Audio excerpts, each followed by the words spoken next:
Live mula sa TV5 Media Center Reliance. Kasama ang buong puwersa ng News 5. Ito ang 28th KBP Golden Dove Awards at 13th Makatao Awards Best TV Newscast. Frontline Pilipinas! Babae nagme-makeup lang, tinamaan sa mukha ng paputok. Bukod sa mga naputukan, dumarami ang mga biktima ng stroke o holiday heart syndrome.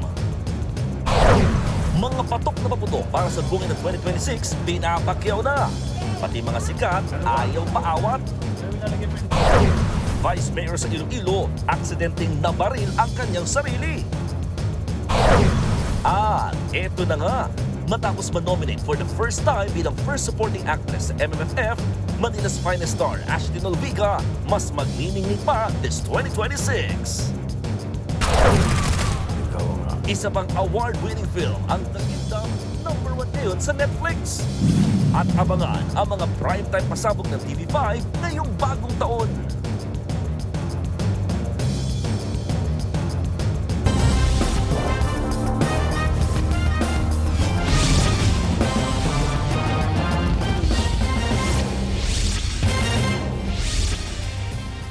Dumarami na ang mga nasabuga ng paputok habang papalapit ang pagsalubong sa bagong taon. Sa Maynila, may nasabuga ng paputok habang nagme-makeup sa loob ng kanilang bahay. Live mula sa Jose R. Reyes Memorial Medical Center, nasa frontline ng balitang yan si Mon Gualvez.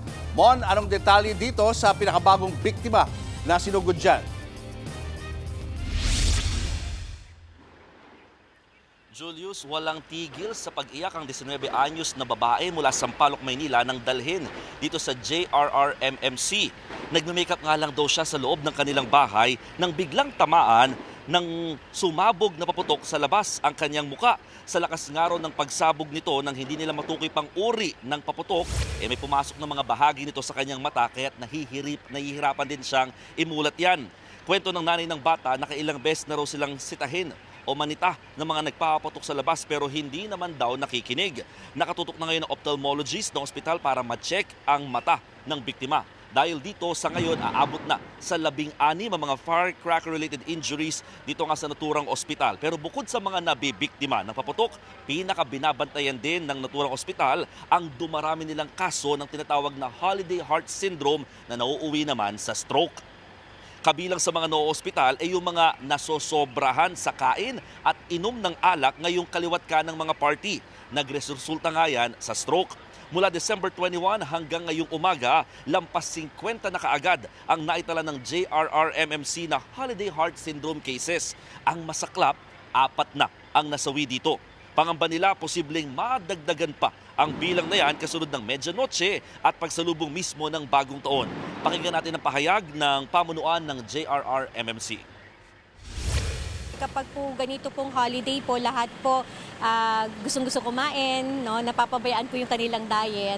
So yan po yung isa sa mga reason po. Tapos syempre meron na silang comorbidities, meron na po silang hypertension, meron na po silang existing medical problem. Tapos hindi pa po nababantayan yung pagkain nila. Sa mga nabiktima ng paputok, again may 16 ng kaso na naitala dito sa JRRMMC. Halos kapantay na yan ng 17 naitala noong nakaraang taon sa parehong panahon. Napansin doon nilang karamihan sa mga nadadala rito sa ospital pawang mga menor de edad. Itinuturing silang mga active patients o sila mismo ang may hawak at nagpapaputok. Ang ilan sa sinisising sangkot na uri ng paputok ay triangulo o 5-star, king kong, plapla, bawang at mga hindi na nila malamang uri ng firecracker. Kabilang sa mga nakadimit ngayon sa ospital ang 12 anyos na lalaki sa Tondo, Maynila na lubhang nasugatan ng sindihan ng illegal na uri ng paputok kasama ang kaibigang nasawi dahil din sa insidente. Aabot naman sa halos 100 na ang isinusugod dito mga pasyenteng nasangkot sa road crash. Sabi ng mga doktor, marami rito ang nakainom ng alak at pinilit magmaneho ng sasakyan o motorsiklo. Julius, sabi ng pamunuan ng JRRMMC, posibleng mas dumami pa raw ang bilang mamayang hating gabi hanggang bukas ng umaga para naman doon sa mga nabibiktima na paputok dahil sa mga pinulot na hindi sumabog na firecracker o di kaya naman habang sila ay nagilinis ng mga pinagsabugan ng mga paputok. Julius. Maraming salamat, Mon Gualvez. Sugatan ang Vice Mayor ng Dueñas, Iloilo matapos aksidenteng mabaril ang sarili. Sa inisyal na investigasyon, paalis na raw ng kanilang bahay si Vice Mayor Amy Paz Lamasan kahapon ng umaga. Nailagay raw ni Lamasan ang 9mm na pistol sa kanyang bag nang bigla itong pumutok. Tinamaan ng bala sa tiyan ang vice-alkalde. Agad naman siyang isinugod sa ospital at isinailalim sa operasyon. Isinuko na sa mga pulis ang baril ni Lamasan para sa ballistic examination. Patay ang 5 taong gulang na batang lalaki matapos masagasaan ng minivan sa Cotabato. Sa parehong probinsya, sapol naman sa dashcam ang pagsalpok ng isang van sa isang SUV. Aniya sa frontline sa balita si Bril Montalvo ng News 5 Mindanao. Maulan sa highway na ito sa President Roxas Cotabato nitong Lunes nang biglang sumulpot ang isang van. Sumalpok ito sa kasalubong na sasakyan na may dashcam. Sa lakas ng impact, parehong wasak ang harapang bahagi ng dalawang sasakyan. Sa imbestigasyon, nawalan umano ng kontrol ang driver ng van dahil umuulan at madulas ang kalsada. May kabilisan din daw ang takbo ng van. Nagtamo ng minor injury ang isang sakay ng SUV. Nagkaaregluhan ang dalawang driver. Nakahandusay ang 5 taong gulang na batang lalaking ito sa gilid ng highway ng barangay Nahe sa Arakan, Cotabato, Martes ng hapon. Nabundol siya ng minivan kasama ang kanyang 2 kapatid na edad 7 at 17. Isinugod sila sa ospital pero dead on arrival ang pinakabata. Patuloy namang nagpapagaling ang kanyang mga kapatid. Base sa investigasyon, naglalaro sa cellphone ang mga biktima ng mabundol ng minivan. Nawalan umano ng kontrol sa manibela ang babaeng driver at matulin din ang takbo. Sa lakas ng impact, natanggal ang plaka at iba pang bahagi ng minivan. Sumuko sa pulisya ang driver na posibleng maharap sa reklamong reckless imprudence resulting in homicide and serious physical injury. Nagbabalita mula sa Frontline, Bril Montalvo, News 5, Mindanao. Patay ang isang security guard matapos barilin ng kapwa sekyu sa Tabuk City sa Kalinga. Naingayan daw kasi ang suspect sa malakas na pagpapatugtog ng biktima sa speaker. Nasa frontline ng balitang yan, si Brian Castillo. Hindi na umabot ng buhay sa pagamutan ang lalaking yan matapos barilin gabi nitong Pasko sa Tabuk City, Kalinga. Tinamaan ng biktima sa likod at tumagos ang bala sa kanyang dibdib na naging dahilan ng kanyang pagkamatay. Ang sospek katrabaho ng biktima. Base sa investigasyon, nagpapahinga lang ang sospek at biktima sa tinutuloyan nilang barracks. Nairita raw ang sospek sa malakas na tugtog sa speaker ng biktima. Naupo lang sila sa basement ng farmhouse na nanonood ng YouTube sa cellular phone na nakakonect sa speaker. Bigla na lang natumba itong victim natin at nakita po yung kumuripaspas po ng takbo na using a motorcycle itong suspect natin. Kaagad namang nagsagawa ng hot pursuit operation ang mga pulis at hinarangan lahat ng pwedeng daanan ng sospek. Gabi noong December 26, kusang sumuko ang sospek sa Tabuk City Police Station. Mahaharap siya sa reklamong murder. Nagbabalita mula sa frontline. Brian Castillo, News 5. Susunod, pinatilyong sumama sa prosesyon ng Nazareno na hit and run ng taxi. Sa News 5 Mindanao, pagsalubong sa 2026 ng mga kapatid natin sa Tagum City, sasamahan natin live. At eto naman ang pasabog sa prime time. Mga pelikula naging pambato sa MMFF, gaya ng Gomburza at Penduko, mapapanood na sa TV5 ngayong 2026. Abangan ang lahat ng yan sa pagbabalik ng Frontline Pilipinas.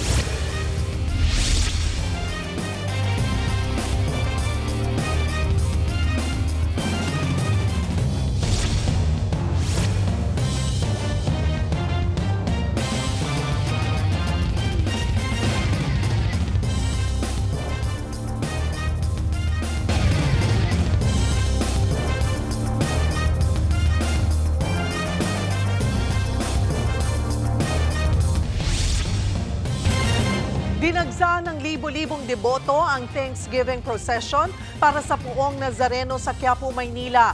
Na hit and run naman ng taxi ang isang binatilyo sa gitna ng prosesyon. Nasa frontline ng balitang yan, si Nina Ong Pauco. Duguan ang binatilyo na ito matapos mabundol ng taxi sa gitna ng prosesyon ng imahe ng Jesus Nazareno. Tumawid sa Quezon Avenue ang 13 anyos na biktima ng madisgrasya. Dinala na siya sa ospital. Tinutugis na ang taxi driver. Sa kabila niyan, naging mapayapa naman ang buong prosesyon. Nasa 8,000 deboto ang sumalubong sa Jesus Nazareno nang ilabas ito sa Quiapo Church. Karamihan sa kanila nagpasalamat para sa naging matagumpay na taon. Si Rem na taga-Tayuman, dala pa ang kanyang sariling replika ng imahen. Nagpasalamat daw siya sa kanyang paggaling sa karamdaman. 60-40 na yung buhay ko. That time, nag-pray ako sa Nazareno na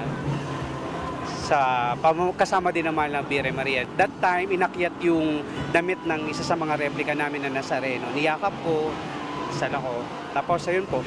Ang ibang deboto umuwi pa galing sa ibang bansa. World peace. For the better Philippines, the government should start to listen to its people and and be accountable for what's happening right now. Tumagal ng 1 oras at 37 minuto ang prosesyon. Mas maigsi ito kumpara sa nakaraang taon. Wala rin hong masyadong kaguluhan sa palibot ng andas. Simula ngayong araw hanggang sa January 8, magkakaroon ng novena sa simbahan ng 11:45 a.m.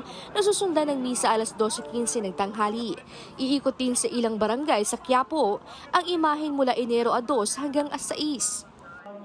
Oras-oras na rin ang nakakasang mga misa sa First Friday sa January 2, araw ng Quiapo. Bago pa simula ng mismong mga aktibidad ng pahalik na susundan ng mismong traslasyon sa January 9. Nagbabalita mula sa Frontline, Nina Ongpauco, News 5. Isang patay habang 5 ang sugatan matapos mahulog ang SUV sa bangin sa Mountain Province. Sa Samar naman, nabangga ng nakatulog na driver ng van ang isang nakaparadang tricycle. Nagbabalik si Nina Ongpauco. Tumagilid ang tricycle na yan sa tabing kalsada sa Gandara, Samar. Nabangga ito ng van. Nakabulagta ang driver na dead on the spot nang matusok sa leeg ng basag na windshield. Dinala naman sa ospital ang kanyang 2 pasahero na pareho ring sugatan.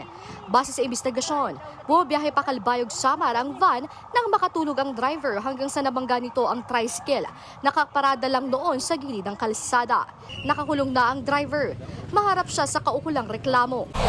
Sa Bontoc, Mountain Province, nahulog sa higit 60 talampakang bangin ng SUV na yan.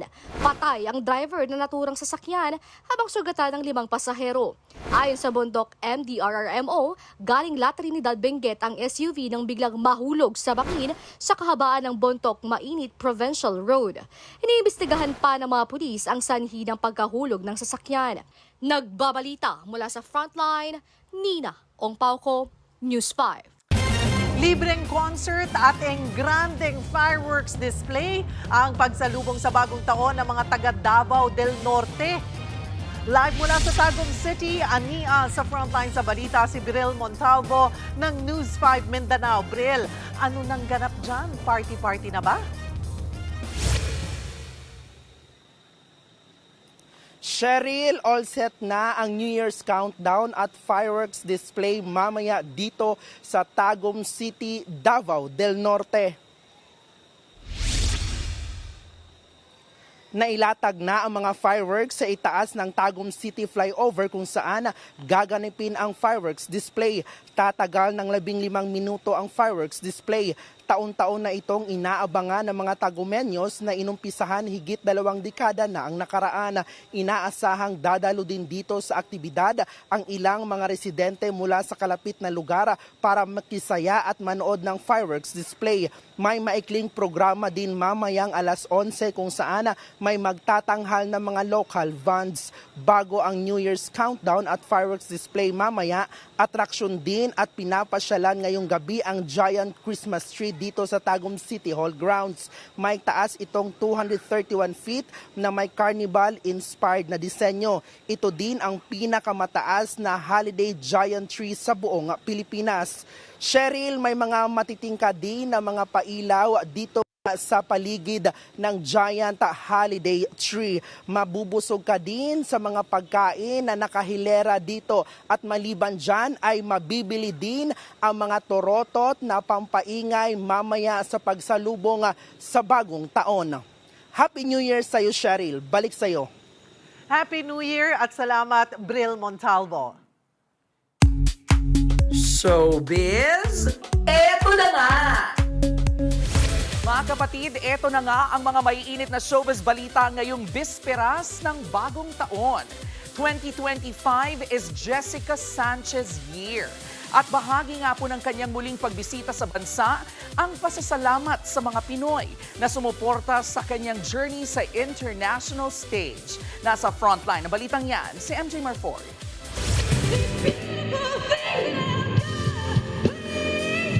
Rehearsals pala! Pero pang concert level na ang kantahan ni America's Got Talent Season 20 winner, Jessica Sanchez. Paghahanda yan para sa kanyang New Year Countdown performance mamaya sa Newport World Resorts sa Pasay City. Ito ang unang pagbisita sa bansa ni Jessica after winning AGT at mula nang siya'y maging mommy. You didn't bring your baby, I heard. No, I miss her. I miss her so much. But she's on my phone all the time. I look at her. She's so cute. Marami raw na bago sa buhay ni Jessica mula nang maging ina. I think all the hormones and the being pregnant, it changed the breathing, so I had to learn how to sing again. 2 decades in the making ang talent competition journey ni Jessica. Una siyang sumubok sa pilot season ng AGT noong 2006 pero hindi ito pinalad. Naging runner-up naman siya sa American Idol Season 11 noong 2012. At ngayon, 2025, bumalik siya sa AGT at finally nanalo. Sa journey na ito ni Jessica, isa raw ang secret weapon niya. My daughter, of course, yeah, and then God, of course. So, family, my faith is what inspires me to keep going. Kahapon, nag-courtesy call ang Pinay Pride sa Malacanang. Say ni Jessica, priority niya ang Pinoy fans na patuloy na sumusuporta sa kanya. They were so nice and they showed so much love to me, so I feel even more welcomed and I'm so excited to, like I said, to bring all my energy to the stage. Inimbitahan din si Jessica na mag-perform sa ASEAN Leaders Summit sa May 2026. Game naman dyan si Jessica. At eto pa ang pasabog. New Year, new music. Ang ilalabas ni Jessica with Tagalog songs. May collab din siya with major artists here and abroad. Abangan si Jessica kasama sina Sara Geronimo, Bamboo at Billy Crawford sa Newport World Resorts mamayang gabi as they ring in the new year. Nagbabalita mula sa Frontline. MJ Marfori, News 5. Susunod, higit 50 bilanggo sa Cebu, magkakabagong taon o bagong buhay ngayong bagong taon. Sa pool sa video, 2 lalaki lumapit sa nag-aalborotong bulkan. At award-winning MMFF movie na The Kingdom, #1 ngayon sa Netflix. Yan at iba pa sa pagbabalik ng Frontline Pilipinas.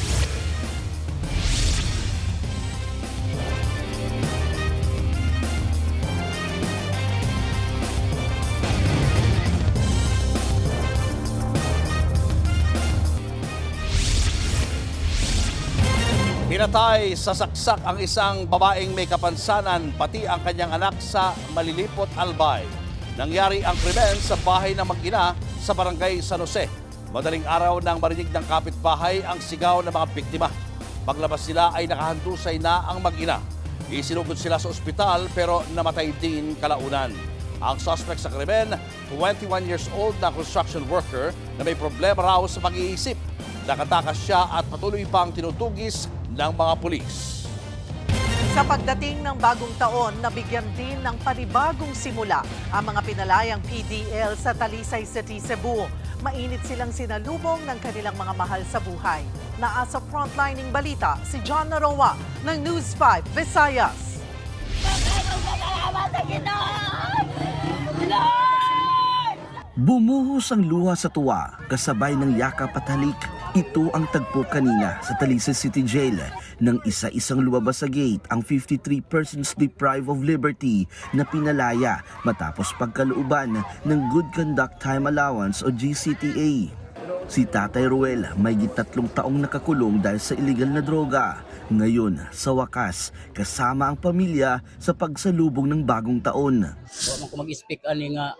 Di ko in-expect na makakalaya ako ngayon, na doon ko sasalubungin ng bagong taon sa labas.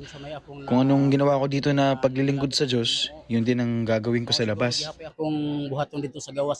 Hindi lang siya ang nagpapasalamat, pati si Nanay Rosalie hindi napigilang maiyak. Matapos ang ilang taon, buo na muli ang kanilang pamilya. Layan na rin ang kanyang asawa. Lisod ang mahilayo sa pamilya. Munang dako kay ko kalipay nga nagduyog ni karon umaabot nga bagong tuig. Si Nanay Maria, emosyonal din nang muling makasama ang kanyang anak. Magpasalamat ako sa Ginoo, sir. Gitabangan ko na ga-release na itaw na ako nga anak, sir. Nga na namin magbagong tuig sa balay. Ayon sa pamunuan ng Talisay City Jail, iginawad ang GCTA sa mga PDL na nagpakita ng magandang asal at disiplina. Umaasa silang magsisilbing bagong simula ito, hindi lang para sa mga pinalaya, kundi para sa kanilang mga pamilyang matagal naghintay. Nagbabalita mula sa Frontline, Jan Arua, News 5, Visayas!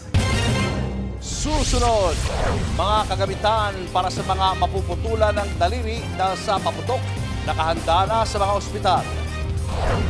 Mga nag-last minute shopping ng mga paputok dagsaan sa Bukawi, Bulacan. At performance ni Ashtin Olviga sa Manila's Finest, pinuri ng kanyang co-stars. Tutok lang mga kapatid, magbabalik pa ang Frontline Pilipinas.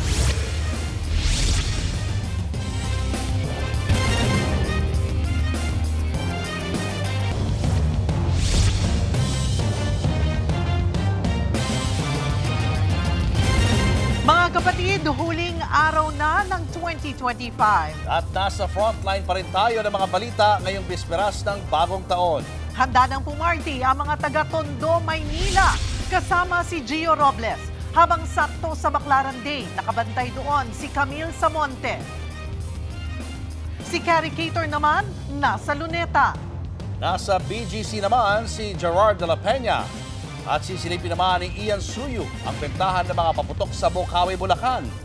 Habang nasa East Avenue Medical Center, si Mean Los Baños para i-monitor ang mga mabibiktima ng paputok. Kada pagsalubong ng bagong taon, todo-todo ang mga taga-Tondo, Maynila. Gimik kung gimik ang ilan dahil sa kaliwat kanang street party. At live mula sa Tondo, Maynila, nasa frontline ng balitang yan, si Gio Robles. Gio, saan ka nakikiparty ngayon dyan? Alam mo, Cheryl, basta masayang street party, hindi magpapahuli dyan ang mga taga-Tondo. Gaya sa kalye na ito, dito sa Barangay 81 Zone 7, nakahanda na ang pailaw at may sound system. Kung maririnig ninyo, ayan, dumadagundong na ang malakas na party music para nga sa isang malakasang salubong sa bagong taon. Ganitong araw ang tradisyon dito sa Tondo. Pero bago yan, no, ilang oras bago ang salubong sa bagong taon na abutan natin ang mga residente na kanya-kanya sa paghahanda. May ilan nga, Cheryl, na busy sa pagluluto para sa kanilang medianoche. May naabutan pa tayo kanina na nagleletsyon ng ulo ng baboy sa kalsada. Bawat kalye, bawat eskinita, bawat looban, bawat bahay, kanya-kanya ng luto ng potahe. At sa mga oras na ito, Cheryl, makakausap natin ang kapitana ng Barangay 81 Zone 7, si Kapitan Josephine Matilya. Kap, magandang gabi. Magandang gabi po. Ready ka na? Party ka na ba? Party mode? Yes po. Party po. Ayun. Sige. Kap, dito pa sa Tondo, gaano kasaya ang salubong sa bagong taon? Sa Tondo po, Pinagdiriwang naming masaya ang bagong taon. May street party po kami. Regular po yan. Taon-taon. Sinasalubong naming mapayapa at masaya ang bagong taon. Sa ngayon, Kap, no, medyo abala pa yung lahat sa paghahanda. Pero sayaw-sayaw, ayan.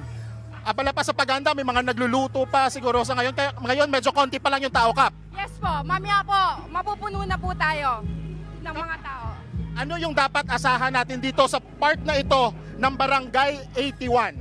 Loud sounds, loud music, and festive mood po tayong lahat. Kap, siguro paalala na lang sa mga residente din natin, no, na for masayang salubong sa bagong taon, dapat maging maingat, maging responsable. Sige, Kap, paalala po. Paalala lang po sa mga gagamit ng paputok, lalo na po yung mga kabataan na iwasan po natin ang mga pinagbabawal na paputok. Kung maaari po, street party na lang po tayo. Ayun, Kap, isang paindak naman dyan na party. Ayan. Kapitana Josephine Matilla po ng Barangay 81, Zone 7. Kap, maraming salamat. Pero bukod dyan sa mga paghahanda, nakaagaw din sa atensyon natin, Cheryl, yung ilang disenyo ng mga residente dito. Kagaya nito, Cheryl. Ayan. Oo. Ilan lang yan sa mga disenyo dito sa tapat ng bahay ng mga residente dito sa Barangay 81 bilang pagsalubong sa bagong taon. Ito, makakausap natin the man behind the design. Sir, magandang gabi. Pangalan niyo po? Igan Fernandez. Igan Fernandez. Sir, ano ang inspirasyon mo dito sa design niyo dito sa tapat ng bahay niyo? Ginawa ko lang yan para mabasa yung mga pangalan na nakatira dyan sa bahay na yan. Pero sir, taon-taon nyo ba ito ginagawa? Hindi po. Sa phone lang namin ginagawa yan. Kaya lang, that day, naisip ko, gawin natin yan. Oo. Ginawa ko naman. Ayan. Ito ulit, Cheryl, pakita lang natin na may nakasulat, Welcome 2026, Goodbye 2025, Happy New Year. Sir, gawa po sa ano ito yung design po ninyo? Yung sasapal po ng nyug, nilagyan ko lang ng kulay para magkaroon ng buhay. Oo. Magkano po yung ginastos nyo dito? Mabigat pa sa bulsa? Hindi naman po. Oo. Maliit lang po, maliit. Maliit lang na halaga. Pero ang importante, memories. Oo, the best. Ano po yung wish natin sa bagong taon? Maging na tayo, maging healthy. Oo. Maging healthy lang tayo. Yun ang pinaka-importante, malakas na kalusugan, healthy lang po tayong lahat. At syempre, sir, maraming salamat. At syempre, Cheryl, bukod sa mga paghahanda dito sa Tondo, syempre dapat part na ng tradisyon natin na dapat bago ang damit, nakaligo na. Syempre, kumpleto din dapat new look sa bagong taon. Ito, naabutan natin dito. May naggugupit pa, sir. Magandang gabi. Pangalan niyo po? Carlo James Larin po. Carlo James Clarin. Anong oras ka nagsimula maggupit dito, sir? Mga 10 a.m. po. 10 a.m. 10 a.m. Pang ilang customer man ito? Anong oras na eh? Nasa ano na rin po, mahigit na rin 30 na rin po. 30 customers on. Mga nakamagkano ka na? Siguro nasa 3.5 po. K po.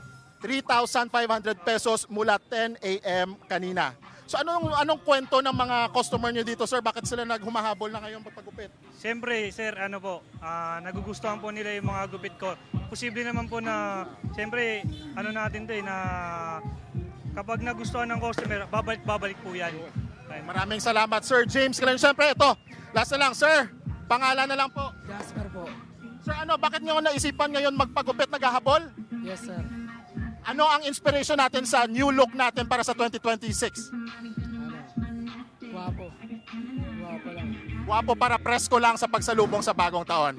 Alright, maraming salamat.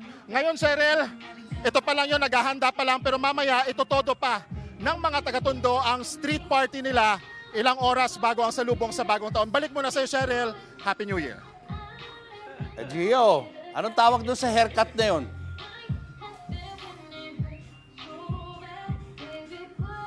Sa ano, Sir Julius? Anong tawag doon sa haircut nung pinakita mo kanina? O parang NBA-inspired na haircut daw kasi mahilig mag-basketball dito yung mga taga-Tondo eh. Oo. So ginagaya nila yung mga haircut ng mga paborito nilang NBA superstar. Parang ano eh, Para presko na rin daw. parang bagay sa iyo yun, yung ganong haircut. Para new look sa 2026. Thank you, Yes, Gio. new look sa 2026. Ito, party Sige, ano meron?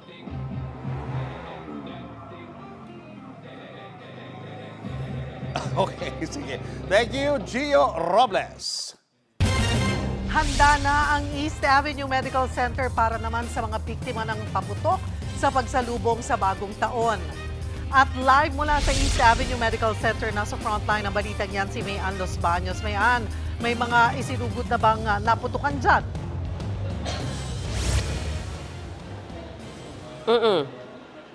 Cheryl, mula noong December 21 hanggang ngayong araw, nakapagtala na ng 6 na firecracker-related injuries dito sa East Avenue Medical Center. Mababa yan kumpara noong nakaraang taon sa parehas na panahon dahil noong 2024, from December 21 to December 31 ay 12 yung kaso. Pero ngayon, nasa 6 lang. Gayunpaman, hindi pa kampante yung mga doktor dito sa East Avenue Medical Center at handang-handa na gamutin kung sino man yung medyo mamalasing tatamaan ng paputok sa pagsalubong sa bagong taon.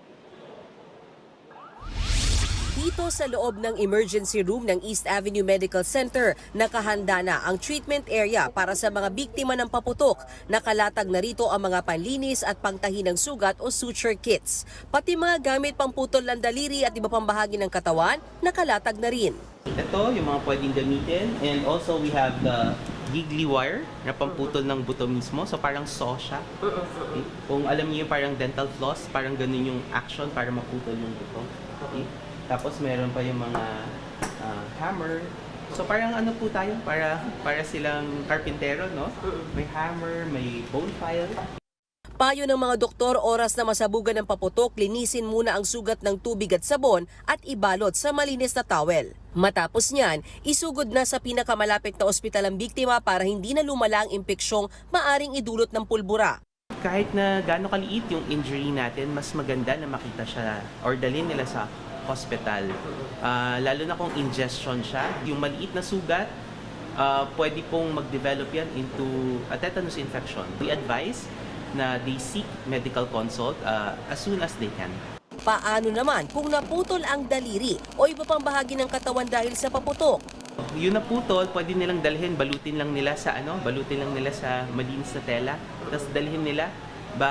Baka sakali, hindi ganun ka-successful sa mga blast injuries kasi sabog-sabog na yung tissues, mahirap nang i-connect. Pero yung mga clean cut, may chance better na dalhin nila, lagay nila sa malinis na cloth, tapos dalhin nila kasama ng pasyente. Sa tala ng pamunuan ng ospital, aabot sa 6 ang firecracker-related injuries sa sinugod dito simula December 21. 4 dyan ang bata, 2 ang matanda, 2 ang pinutulan ng bahagi ng daliri dahil sa quitis at whistle bomb. May ilan ding tinamaan ng piccolo, 5-star at 3-star. Pero mas mababa ang bilang ng biktima ng paputok ngayon kumpara sa 12 noong 2024 sa parehas na panahon. Gayunman, naghahanda pa rin ang ospital sakaling madagdagan ang bilang na yan.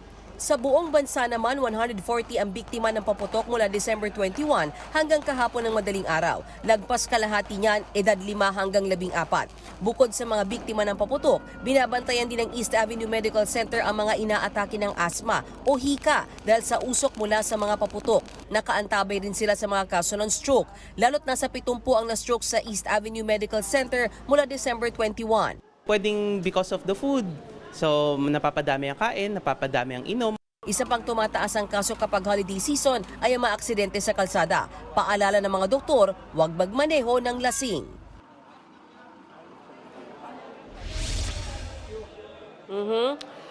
At ang paulit-ulit nga na pakiusap ng mga doktor dito sa East Avenue Medical Center, pwede naman po tayo mag-celebrate ng walang paputok, mag-ingay, kaldero, torotot para iwas lang po sa disgrasya. At umaasa nga sila na sana wag nang madagdagan yung mababang tala na yan ng mga tinamaan ng paputok dahil kung hindi, mapapagod itong mga doktor at nurse na nasa aking likuran mula dito sa East Avenue Medical Center. Buwabati kami ng Happy New Year! Yun. naman. Hindi nila makakasama ang kanilang mga pamilya, Cheryl, dahil naka-duty sila dito magdamag hanggang bukas. Ano? So Happy New Year mula dito at para sa ating mga tao dyan sa studio at sa ating mga kapatid na nanonood. Balik sa inyo. At Happy New Year din sa inyo dyan. Maraming salamat, Mayan Los Baños. Para sa ilan, kulang ang selebrasyon ng bagong taon kung walang mga paputok at pailaw. Kaya kahit nagkakaubos na, marami pa rin ang umahabol para bumili sa Bukawi, Bulacan. Kaya live mula sa Bukawi, Bulacan, nasa frontline ng balitang yan si Ian Suyu. Ian, bagsak presyo na ba ang mga paputok dyan? Julius, tama ka dyan. May ilang mga stalls na kanina ang nagbagsak presyo na ng kanilang mga panindang pailaw at paputok dito sa Bukawi, Bulacan dahil karamihan or may ilan na nga nagsara na at naubos na ang stocks. Pero kahit ganyan, makikita nyo sa likuran ko tuloy-tuloy pa rin yung pagdating ng mga kapatid natin na nagla-last minute shopping ng mga produktong paputok dito. Mula umaga, hindi nga natinag ang mga dumadayong kapatid natin dito sa tinaguriang fireworks capital ng Pilipinas. May ilang saktuhan lang ang binili pero may ilan namang bultuhan ang order, gaya ni Glenda na galing pang Manila. Isa sa mga naabutan ng News 5 si Pinoy Sakuragi, ang basketball superstar na si Mark Pingris. Galing daw siyang Pangasinan at ito nga yung sinabi niya kanina kung bakit mas pinipili niya na bumili pa rin ng paputok all the way dito sa Bukawi, Bulacan. Every year, New Year, doon lang kami nagkikita ng buo. So, mas maganda rin kasi na, traditional, may mga paputok. Ito yung mga 330 shots, tama? 33. Yung mga ganito lang, ayaw kasi yung sumasabog, gusto ko sa taas lang, mas safe. Para lang magkaroon ng mga bad spirit mawala.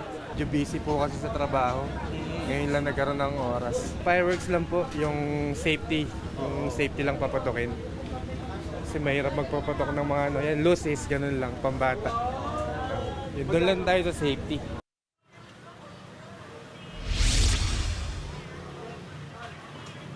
Julius, pinakamabenta pa nga rin ngayon yung kwitis na pumapatak sa 10 hanggang 20 pesos ang kada piraso. Para naman sa mga bata, syempre yung pailaw na luces na nasa 100 pesos naman ang 10 piraso.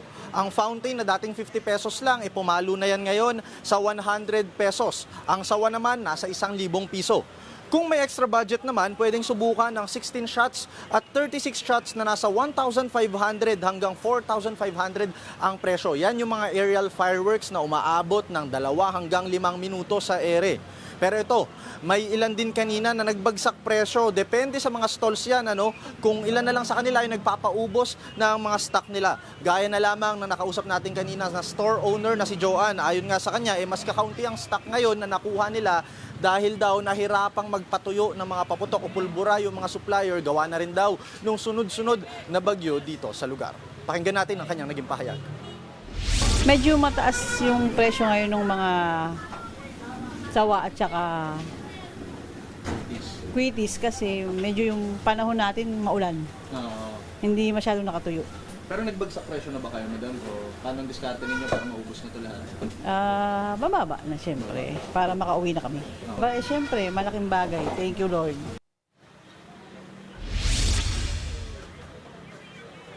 Julius, payo nga natin sa mga kapatid natin na gusto pang humabol, magpuntahan na po kagad kayo dito hanggat meron pang enough na supply ng mga paputok dito sa Bukawi, Bulacan. Yan muna ang latest mula dito sa Bukawi. Happy New Year! Happy New Year sa inyo dyan sa studio! Happy New Year sa inyo dyan, Ian Suyu. Dagsana sa Rizal Park, Luneta, ang mga pamilyang piniling doon naman sa lubungin na ang bagong taon. Live mula sa Maynila, nasa frontline ng balitang yan si Carrie Cator. Carrie, ano ba ang aabangan ng ating mga kapatid dyan?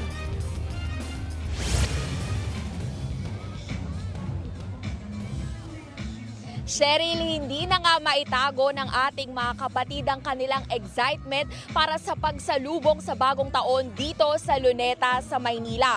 Parang piyesta na nga rito sa mga makulay na ilaw, masayang music at good vibes. At dagsa na rin ang mga pamilya na magsisimula ng 2026 sa makasaysayang pasyalan. Alas 8 pa lang ng umaga, may ilang pamilya nang nakaabang para salubungin ang bagong taon sa Rizal Park o Luneta sa Maynila. Kanya-kanyang latag na sila ng sapin sa damuhan. May mga humihirit pa ng tulog habang nagsa-sightseeing ang iba. Meron ding mga naglalaro ng bubbles o di kaya ay nagpapalipad ng saranggola. Hindi rin syempre mawawala ang mga nagpipiknik. Isa na sa kanila sila Dominic na first time raw pumunta roon kasama ang mga apo. Gusto ng mga bata makita ang luneta, kaya pinasyal ko lang sila para magandang kanilang tanawin. Si Vivian, mga fur baby naman ang bitbit sa kanyang pamamasyal. Pero hindi raw sila magpapagabi at sa bahay na sasalubungin ang 2026. Kasi po magpuputukan, takot sila sa mga paputok eh. Sila po yung kasama ko sa buhay, mag-isa lang po ako. Ang ilang turistang foreign national sa Luneta rin pumunta sa bisperas ng bagong taon. Very lovely, and it's a lot of history about Rizal and all what happened to him. It was fascinating. May mga dumayo rin at pinili ang Luneta para i-manifest ang kanilang mga wish for 2026. Ilang atake, malilinis na kami, kaya lahat kami nakaway. Dapat mabait tayo, bawal ang magnanakaw sa gobyerno. Ang wish ko na hindi na maulit bagay yung kahirapan. Gusto ko yung maayos na mag 2026.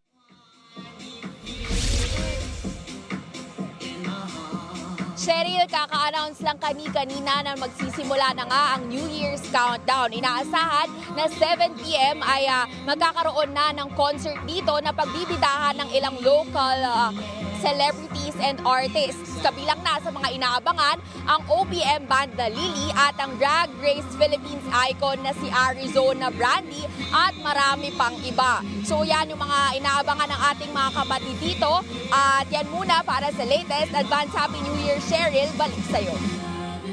Happy New Year, Carrie Cator. Marami na rin ang nag-aabang sa New Year Countdown sa BGC sa Taguig City. Live mula sa BGC, nasa frontline ng balitang yan, si Gerard de la Peña. Gerard, kumusta ang kaganapan dyan?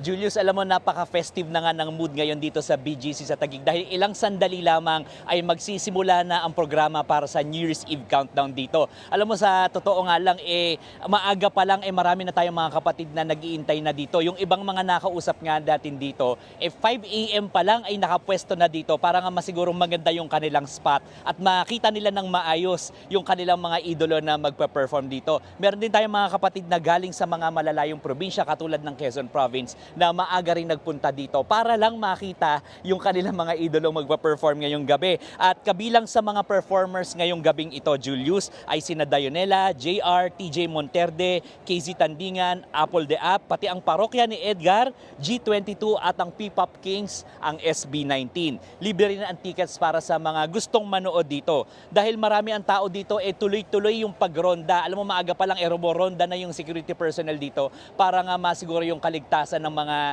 sasalubong sa bagong taon dito sa BGC. Meron din tayong nakitang tent na itinayo dito para sa mga medical emergencies, para kung may magkaroon ng mga pangangailangang pang-medical, agad na mapapagtuunan niya ng pansin. Alam mo, Julius, mula dito sa kinatatayuan ko, nakita ko na napakarami ng tao dito. Higit na marami at alam mo, para mailarawan ko yan sa inyo, sarado na yung maraming mga malls, mga tindahan at mga kainan dito, pero napakaraming tao.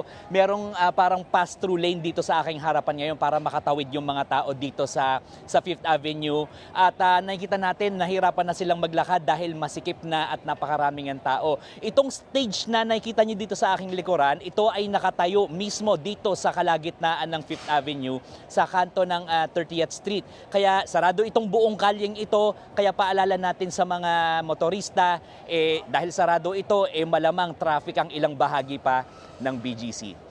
Yan muna ang latest. Happy New Year sa inyo, Julius. Happy New Year, Gerard de la Peña. Mas maayos na gobyerno at peace of mind. Yan ang minamanifest ng mga kapatid nating dumalo sa misa sa Baclaran Church. Habang ang iba naman humahabol sa pamimili ng panghanda at pampaswerte. Live mula sa Baclaran, nasa frontline ng balitang yan, si Camille Samonte. Camille, marami pa rin bang namimili ngayon dyan? Cheryl, tuloy-tuloy pa rin ang pagdating ng mga tao rito sa Baclaran. Ang ilan ay para mag-alay ng dasal, ang iba naman ay humahabol para mamili. Ilang oras nga bago ang bagong taon, may mga namimili pa rin ng mga bilog na prutas na ayon sa paniwala ay pampaswerte para sa mga nagtitipid. May mabibili nitong grapes, kiat-kiat at orange na 100 pesos lang ang kada balot. May 3 for 100 pesos ding mansanas.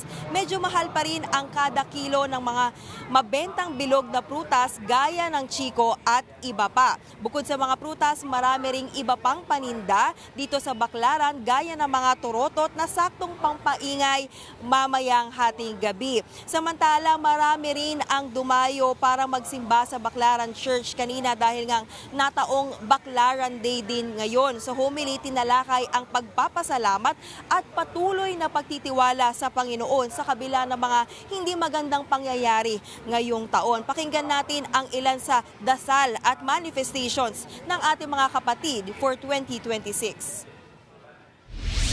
Ang hiling ko sa next year na maging maayos po ang aming pamilya. Lalong-lalo na maging maayos naman po ating gobyerno kasi wala nang patutungan ng mga tao eh. Wala nang dahilan kung bakit nakakaganito ating gobyerno. Sana naman po maging maayos sa susunod na taon. Material na bagay, although kailangan natin, pero mas higit ang panatagang kalooban ko. Yun ang mahalaga sa akin, pagkaroon ng peace of mind.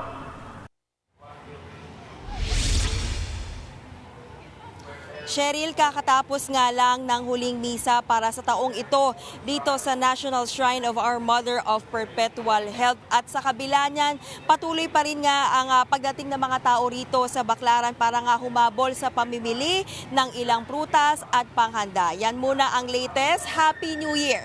Balik sa inyo, Cheryl. Happy New Year! Maraming salamat, Camille Samonte. Showbiz, eto na nga!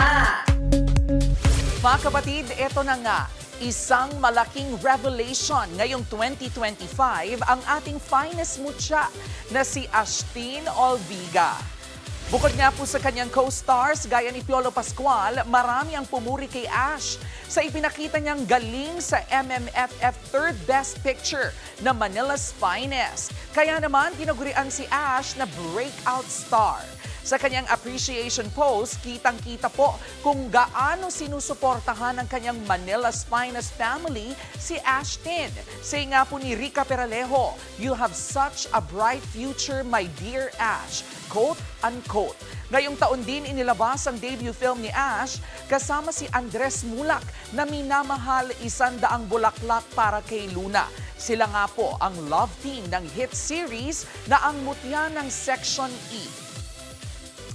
Ito pa nga, sa huling araw ng 2025, number 1 sa Netflix Top 10 Movies sa Pilipinas, ang award-winning film na The Kingdom.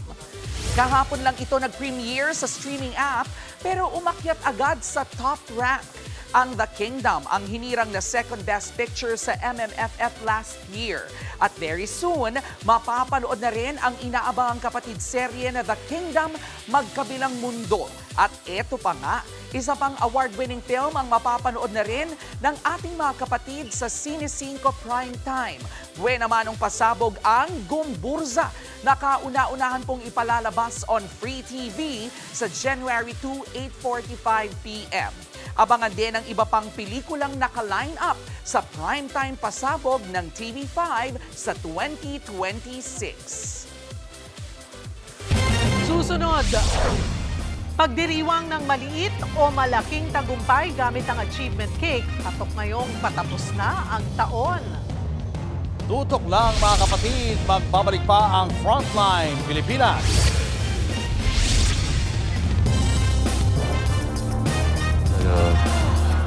Maganda pa rin ang mundo at may igaganda pa.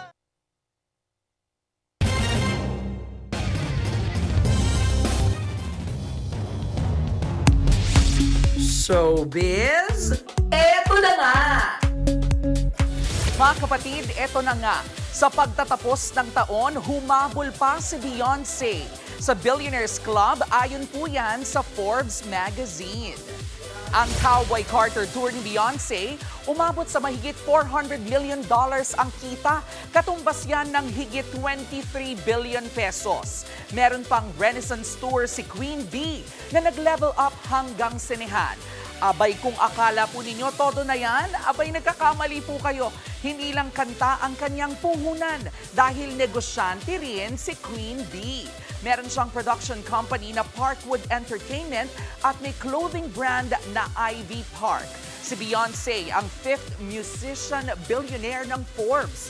Kalevel niya sina Rihanna, Taylor Swift, Bruce Springsteen at mister niyang si Jay-Z. Happy New Year po mga kapatid! At yan nga po ang ating mga showbiz update ngayong huling araw ng 2025. See you next year! Ako po si Jeremy Wrightson. Patapos na po ang 2025 at isa sa mga dapat nating i-celebrate kung paano natin na-survive ang taong ito. Mapa-big o small wins man, achievement pa rin yan. Isulat nyo na sa papel yan mga kapatid. Tapos say it out loud. Sabay tusok sa trending na achievement cake. Nasa frontline ng balitang yan si Laila Pangilinan.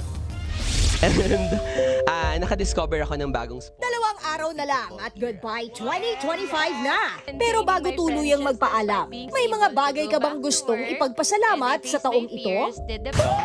Ang vlogger pharmacist na si Archie. Hi, my name is Archie and this 2025, I was able to invest on a big property so abangan niyo lang sa vlogs ko. Ang volleyball star namang si Alisa Valdez. I'm grateful for being physically healthy and I'm grateful for someone this year.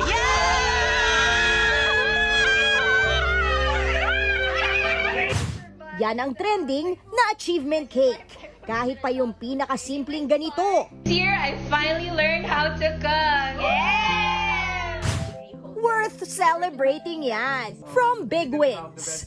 This year, I can buy anything with my own money. Nakalipat na ako sa bagong gawang bahay at nakabili ng pangalawang car. I got my first 1-bedroom apartment. I got my first 6-digit savings. So I'm Kokoy and I was finally brave enough to try solo traveling this year. Yay! To small victories. I learned to manage my emotions better. My biggest achievement this year is I was able to maintain a good sleeping schedule and discover more about myself. And I'm grateful for surviving this 2025. Kaya kung feeling mo ganito ka this year, gagawin ko sana yung trending ngayon na achievement cake. Huwag na lang pala. Kakainin ko na lang to. Wala pa naman ako na-achieve. okay lang yan kapatid. Kalma. Hinga. Wala tayo sa karera. Ang mahalaga, we survived 2025. No looking back. Just moving forward. Nagbabalita mula sa frontline. Laila Chicadora, News 5. Kayo, ano yung big or small wins nyo this 2025? Kagabi, Kagabi nanalo lang? ako doon sa sa I Will Always Love You. Talaga? The Whitney Houston Challenge. Nanalo ako doon. Ikaw, I'm sure ang dami mong small Marami and big po, wins. pero Dami. ang isa sa mga hindi ko makakalimutan, natuto akong magmaneho. Ay, sana ituloy-tuloy mo. Diba? Good job. Oh, ikaw good naman. job. Ako, nabili ko, very first property ko na masasabi ko. Akin. Wow! Imbitahan pa How naman to be ako you, dyan. ha? How to be you. Oo. 30 years naman na ako sa industriya. Deserve So, naman yan. kaya- Deserve. Tama.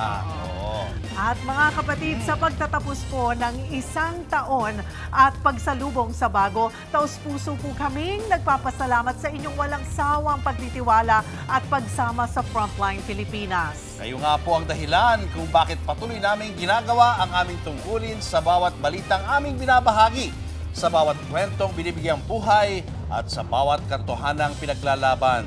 Sa gitna ng mga hamon at pagsubok, kayo po ang nagbibigay sa amin ng lakas ng loob at saysay sa aming paglilingkod. At sa bagong taong ito, naway punuin ang inyong mga tahanan ng pag-asa, kapayapaan at mas matibay na pananampalataya. Asahan nyo na nananatili po kaming tapat, makatao at may malasakit. Kasama nyo para sa inyo at para po sa bayan. Maraming salamat po. Maligayang bagong taon sa ating lahat! Happy New Year! Happy New Year! Oh! Ayan! Pasok kayo! Celebrate, celebrate, celebrate, celebrate! Happy New Year! Happy New Year! Yan! Cheers! Cheers! 2026! Yay! Oh, aba, baka akala nyo wala na ha? Bukas, live tayo. Live pa rin tayo. Oo. Yan, Happy New Year! Oh, abangan nyo po kami ulit dito sa TV5, sa 1PH, Free TV, True TV, at 105.9 True FM. Ang nangyari? Ulitan yung kalahati. Papo, ayun na.